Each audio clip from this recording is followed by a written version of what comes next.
I watched it happen. It felt like slow motion. I looked over at Chloe and I said, I'm about to lose my car. I thought it was done.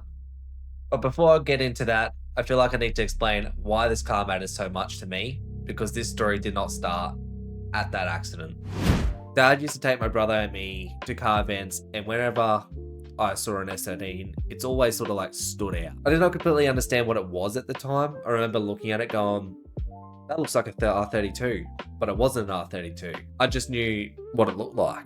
In my head, it was almost like a smaller Skyline. I thought it was one of the best race cars you could get, but probably cheaper. Obviously, that logic has not aged particularly well because these things are definitely not cheap anymore. I've discovered that. Dad also built some cool cars himself when we were younger, and he helped both my brother and me work on our cars. So I think cars were always going to be some pretty big parts of my life. The first big part of my life, my first car, a Nissan Pulsar, because I could not afford an S13, so I bought an N13. Closest thing, right? Like just initial difference. Then my great grandmother passed away. I was fortunate enough to receive some inheritance from that situation, which, you know, deep down that is a bit upsetting for me. But that finally gave me, I guess, the opportunity to buy the car I always wanted. I remember her telling me, you know, to never give up and always keep trying. And at that time, I've always wanted a proper JDM car, not a dirty old Pulsar. So I guess that's what sort of led me towards the S13 at that point in time in my life. It was a car I always wanted since a kid. And yeah, Dad and I sort of searched around for ages. There was heaps at the time. So we're talking, like late 2010s when this was all sort of happening, I'm guessing. And a lot of the cars on the market at the time, they were either like completely written off, flood damage from the floods we had in 2011 and 2012. Like there just wasn't a lot of good options out there. But eventually this red one appeared. It was not exactly the dream car we sort of pictured. You know, back when you were a kid, you had those little posters from the magazines you hang up on the wall. It was red, it had mismatched panels, it was ridiculously high, it had stock suspension arms, bad fitment, and it was NA. Like, I was on my piece, so to be fair, it did have to be NA, but who wants an NAS 13? It also didn't really run. It started, but it definitely had its problems. It just needed work, which was nothing we weren't sort of scared to do. And I knew Dad was going to help me fix it. That may have been his biggest mistake because nearly 10 years later, he is still helping me fix it. I cannot remember the exact date we bought it, but I did find a video while thinking of creating this video on my old YouTube sort of privatized videos. And I think it was about the 8th of September 2017, I started talking about the S13 and started showing it. And at the time, I was probably about 18 years old. So that does sound about right. So likely sort of around 2016, 2017 is likely when I bought this S13. So that's my S13. I really like it. Over the years, the car went through a lot of different stages. The first major change was us changing the engine from naturally aspirated to an SR20 DET. That was a journey. I did actually buy a K70 at the time that was SR swapped. So we did take the engine out of that and put into the shell, which is an awesome little thing I can say happened. Usually you put the SR into another car, but that was the point where the car started becoming closer to what I always sort of pictured when I first grabbed it. When we did put the SR20 in and taken it on its first event, I guess this sort of shows you the journey of this car's been on, because on that first event with that new engine in it, we blew it up. Fucking smash it. What? Smash it. That's a diff. That is a diff. Yeah, that's the story of this car. Like it just keeps on giving, and that's the thing I love about it. It has always been something that's always kept on giving. The car did sit for a year while we went through that entire process of building the SR20 again. This time it is the current build that's in there. We did go 20th hour oversized pistons, and we did build the bottom end out to make sure something like this wouldn't happen again. And that's one thing I have kept doing on this car continually is, instead of just building it for the sake of building it, every single time something has gone wrong, I've fixed it properly. And I've built it for reliability. And that's always what I've done. I haven't gone through and said, here's a whole lot of money, build me a cool car. I've driven it, broken it, fixed it, made it more reliable than it was before. I guess that's the whole point of to me of owning a project car is to build it over time.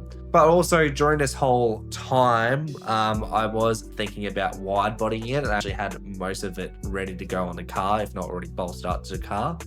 Because not long before all this happened on the track, I did lose my license because I had too much wheel poke. It was too low at the time. It was, yeah. So my response was, hey, instead of getting wheels that fit, let's widen it. Like, P-planers, man. But yeah, just as we sort of started prepping the car further for the wide body, I sort of stopped before cutting the guards because that's the stage we're up to. We're starting to mark everything out, but we decided the shell was just way too straight for us to start doing it too. Like, it obviously wasn't the cleanest S13 in the world, but it was just way too straight for me to sort of, I guess, get a pen out, start marking it out, cutting it. Would have been a huge mistake, and I look back now, and I am so glad we did not do that, because the amount of S13s that still are somewhat sort of factory guards, it's getting near impossible to find them, and they are getting very valuable. Eventually we did put the SR back in, fully forged, and obviously during all this time of this, we did go from the red and we did change it to this like sort of grey blue, primer grey, blue tack color that everyone sort of calls it now. It's not Nardi grey, because some people send me their Nardi grey S13s and then they realize mine's got a bit more of a blue tinge through it. Denim jeans is probably the best way to sort of describe the color other than blue tack. When I first started drifting it, it was reasonably tidy, but it still was very basic. It was just a stock S13 to anyone that was looking outside in. It was stock suspension arms, big 16-inch wheels, sat way too far. They were plus 40, so they were like in the guard. Yeah, there was just a stock S13 that looked like it had a color change. That was basically all it was back then. Over time, it's slowly become the car people recognize now. The Forged S13, SR20, the color, the wheels, the GK Tech suspension arms, the body kit it's got, all the small changes in between. It was a gradual thing. It wasn't something I just sort of like did. It was years of slowly changing things, breaking things, fixing them, changing my mind and trying again. That's how I think people have really built S13s over the time, and I think that's why so many people love S13s, because it's different chapters. It's never just one thing for a lot of people who have owned these cars over the last decade or so. The build itself is only a small part of why the car means so much to me. The most important thing it gave me was the people around it. Working on the S13 brought my dad, my brother, and me closer together, which is priceless to me. There have been plenty of frustrating days and probably a few moments where Dad wished I had chosen a cheaper hobby. But a lot of the time together has been spent around this car, fixing things, trying to diagnose problems, coming up with ideas. The car also led me to some of my closest friends like Brendan Little and Macca. Together we sort of come together with a whole group of friends, and we built Toowoomba JDM to what it is today. But both of them have encouraged me to keep going and keep building this car and to never give up on it. Casey is another really big person I need to mention when it comes to this car as well, because he's not only just helped me on this S13, but other projects throughout the years when it's kind of fabrication work, countless other bits of just sort of being there and helping out. But he's also the reason I slammed this car, and he can take full blame for that. He doesn't know that, but when he slammed his FG Ute back in the day on some VSKFs, it was absolutely sick, and that led me going, I need to do that to the S13. So Casey, that is completely on you, mate.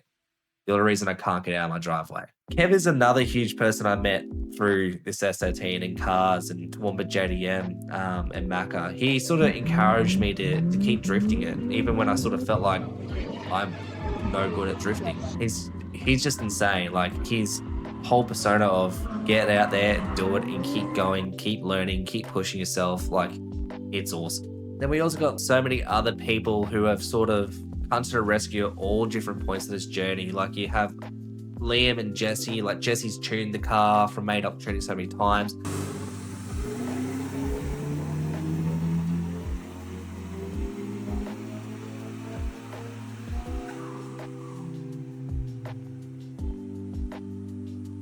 Liam saved the car when I've installed things correctly. Like, Matt's basically built this car, like, after the most recent incident. He's basically built this car for me now to get it back to where it is now. And Adam's built my engine, and he keeps touching things on it to get it to where it is today when I just don't know. Like, it's just outside of my expertise. But also Brennan Kennedy is another huge person I've got to mention throughout the journey. I was introduced to Brennan through a couple of other mates like Slattery and Harley who have slammed JDM beasts of cars, like they're sick. But they told me to reach out to Brennan when I started getting into the whole alignment side of the car, slamming it, drift stuff, like just wanting to dial the car in perfectly. And at the time, Brennan just had a shed at the back of his house. And it was awesome. He's taking me there on a journey on my car myself, teaching me on what I need to get my car to certain points. And to this day, he still does the alignment. He's actually helping me sort out a few parts now to get this car dialed and back to where it once used to be. Because this car is never just going to be something I built myself in the shed. There's everyone involved, and it's really cool to say. At around sort of 2013, 2014, Dad took me and my brother to Matsuri. I met so many people there who would eventually inspire what I wanted to do with cars. Even other parts of my life, which is very interesting on how much influence cars have had through the people I've met. Then from around sort of 2018, my friends and I started organising car meets. We attended track events, organised smaller local meets, and eventually started putting together some massive events across the Toowoomba region. That became Toowoomba JDM. The group has now over 1,100 members, which is massive. And we never thought it would be something that gets to that sort of scale. Like, that is just huge, to us anyway. Because we were just a bunch of friends out having fun. But yeah, look, I was never sort of, I guess, massively involved in the drift scene either. I think that's a lot of things people sort of get confused. I drifted because it was fun. I was more involved in the wider car community around Toowoomba and helping people sort of create a place for like-minded people. None of us were doing it because we thought we were sort of famous or because we needed to turn it into a career. We just did it because we love cars, and we still do that and still have that passion just because we love cars. We love the community and we love the people around us. We just love, like, to summarize it, we just love doing stupid stuff that made us happy. And that's why it's low. Like, that's why my car's slammed. It's silly, it's stupid, but it's fun to me. I've also recorded so much footage, I guess, over the years that I've wished I sort of continually kept uploading to my YouTube channel, but I never did. And a lot of that's because I just enjoyed being there. And I think if I did upload it, I'm glad I didn't, because it would have taken away from that moment. I've been too focused on becoming a content creator instead of just enjoying the moment. I think that's also a very important thing, I guess, that has grown me, is just enjoying the car and enjoying the moments it's brought. One of the trips that I guess have always sort of stood out to me was driving from southeast Queensland all the way to Coffs Harbour for halfway hangs. Like, the car should not have done that. It just had recently come back from having all the engine forged. It was half covered in primer because I had removed the wide body we started doing. So I had to, correct and fix a few things.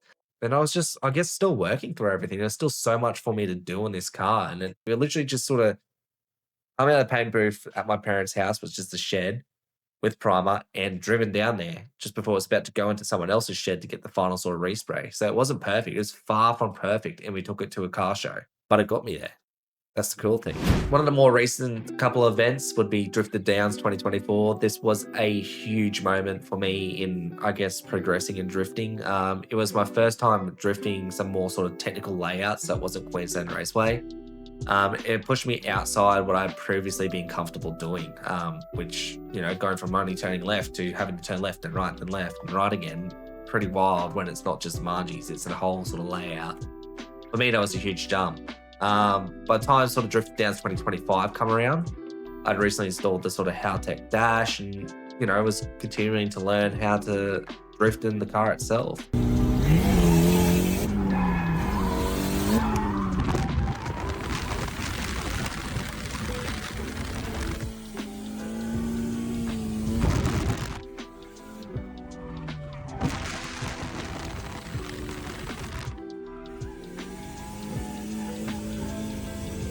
I didn't have any sort of massive plans to completely rebuild the car again. I already knew that if I wanted to take drifting a lot more further, I had to eventually build another car. And there were too many memories tied to this shell itself for me to want to lose it. But I still expected to keep doing smaller events in it. That was the main thing, smaller drift events to keep progressing until I needed that more dialed in car. And the final event was a great day. There was The car itself was driving a lot better than it ever had. We had discovered a power steering line that had been secretly leaking for, I believe, possibly many years. And after replacing it, the car finally felt dialed exactly how I wanted. It was the first event where I felt like I was starting to move towards doing proper tendons with my friends. There were plenty of people there helping, supporting, and watching me improve. It felt like everything sort of had finally come together. Then on my last lap, my tires were right at the end of their life. I went out, they did not have enough grip, and I slid off the track. I could see another car coming in quickly, so instead of re-entering the track and putting myself directly in front of him, I stayed off. Then he lost control in the same spot, his car spun and come into mine. I stayed strangely calm, like I don't know how to explain that sensation, but I just sort of mellowed out. And I called my dad while still on track with the car basically inside me and told him what happened. Car backed off. I drove the car back in, and dad was understandably angry. We all sort of went out and pushed it back on the trailer. We had dad, Kev, Liam, Brandon, Caden, pretty much everyone there who's helped me build this car up and supported me throughout the years, strangely enough, helped me push this car back up onto the trailer. Everyone sort of had mixed reactions as well. The car had been a huge part of the whole friend group for years, so it's not just me, it had been part of everyone for so long. It had been around the events, the meets, the late nights, and I guess sort of everything in between. I thought it was finished. I thought the car was done at that point. After, like, I hadn't actually even got out the car yet, but when I finally did, my immediate sort of thoughts were, this car's not coming back. It was going to cost me way too much, or I was never going to sort of find the right person to fix or save it. That's how I felt sort of walking out of it. Even finding another shell is just not simple anymore. You can't just go on Marketplace and hope you're going to find a shell for, I guess, like $500 back when I sort of started getting into it. Like, I bought the car initially for $2,000 and that was running. And now that's like not even the cost of a shell, which is insane. I'm guessing most people would have sort of stopped at that point after that sort of accident. Emotionally, it was hard enough, and I think that's where a lot of people get caught up on these cars, is the emotion side. And I was basically ready to sort of consider reshelling this car, and I did end up buying it. In this whole process, I was sent a shell by Caden off of someone's story, and I was seriously considering reshelling this car. It was this close to it. It was so close. The previous owner who had this other shell, they used it to fix their old S13. So it had it still has almost nothing in it. It's rough. It has a bad rust repair in the ceiling of the car. It has other bad repairs all over it. But the beauty is, I guess, because I have owned and been in the car scene, especially with Sylvia's for over the 10 years, I have collected a tremendous amount of parts. And I do have a majority of the gear there to get this car back on the road. The only thing I am really lacking is the engine. My damaged car, I sort of sat around for 6 months while Matt and I sourced parts and developed a proper plan. Kevin Caden had told me from the beginning that it would come back and that I needed to just trust the process, and I wasn't convinced while Matt and I were sort of sitting down and working all this out. And Matt came out a few weeks later and properly inspected the car, and he told me he'd get it done. And he did. It's driving now, which is insane.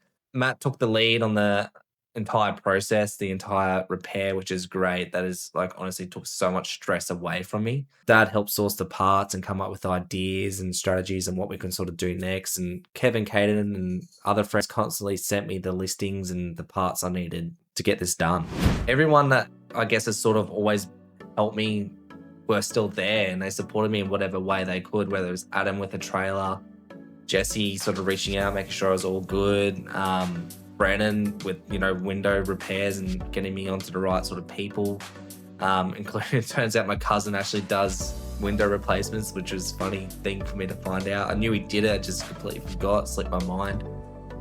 So thank you, Zach. Yeah, literally everyone from everywhere sort of reached out and actually come together and helped me get this car back, and it was insane for me to see. But Matt showed me heaps of repairs he sort of done throughout the years. I had complete faith in him. The dude's basically a magician. To bring the car back to where it is today, there's no way that dude has no sort of like magic. Like, he has to be a magician. I can't work it out. When I finally got the car back and drove it again, the main feeling was a relief. It had gone from something I thought I would have to throw away to being back on the road. That was when I officially decided to never drift again. It was not a difficult decision. It was actually a bit of relief. Getting it back made me realize how much I did not want to go through losing it again. Been since I was 18. It's helped bring my family closer. It's helped me meet some of my closest friends. It was there while we built Toowoomba JDM and created a community around the cars we love. And when I thought it was finished, many of the same friendships this car helped create were the reasons it came back. That showed me how important it is to have positive and like-minded people around you. I generally believe I have one of the best support groups a bloke could possibly ask for, and I'm incredibly grateful and lucky to have that as part of my life. The second shell is now going to become the dedicated drift car. From now, that means building something I'm not afraid to crash. A car I can push myself in without risking nearly 10 years of memories every time I go onto the track. The original car, it's not completely finished yet. I still need to install the rest of the body kit and sort a few suspension issues. So over the next few videos, I'm going to take you through the final stages of getting it properly back together. This video is really just about catching everyone up. Where the car started, what it gave me, what happened and why. One car is going to get retired and the other is going to be enjoyed. And this time, I am actually going to film the journey.